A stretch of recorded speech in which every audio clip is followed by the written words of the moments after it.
Magandang araw po sa lahat. Ako po si Janrix H. Villamena at ituturo ko po sa inyo lahat ng religion ng Hinduism. Tara, sabayan mo ko dito sa Hinduism Dharma. Ang Hinduismo o Hinduism ay ang pangatlo sa pinakamalaking relihiyon sa daigdigang na may higit kumulang ng 1 bilyong tagasunod. Kaya sakop ng India ang mga Hinduism. At ngayon, ipapakita ko sa inyo ang land of Hinduism. Tara, let's go! A few moments later.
Ngayon, ipapakita ko sa inyo ang leader ng Hinduism.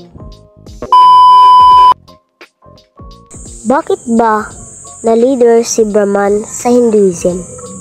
Sa Hinduism, ang konsepto ng isang sulong kabutihan ay masalimuot na may maraming mga daigdig na kumakatawan bilang mga peaks ng mag-iisang tunay na realidad na si Brahman, habang ang Trimurti, Brahman, Vishnu at Shival ay mga kilalang tagasunod ay kadalasang nakatutok sa isang iba pa bilang supremo.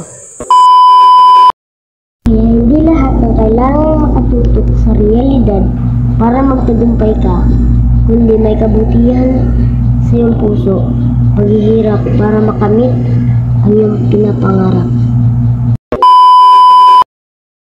Si Brahma, ang kinikilalang pangunahing ng Diyos ng Hinduismo na sinundan ni Vishnu at Shiva. Vida ito ang banal na Hello guys! Nandito naman ako para ibahagi sa inyo ang relihiyon ng Hinduism.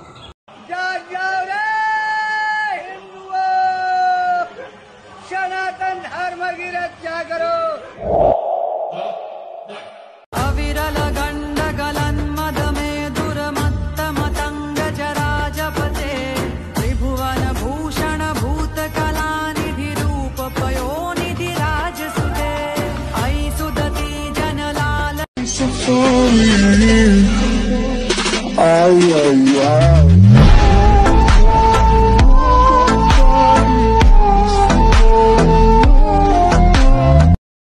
At yan lang po. Bye-bye!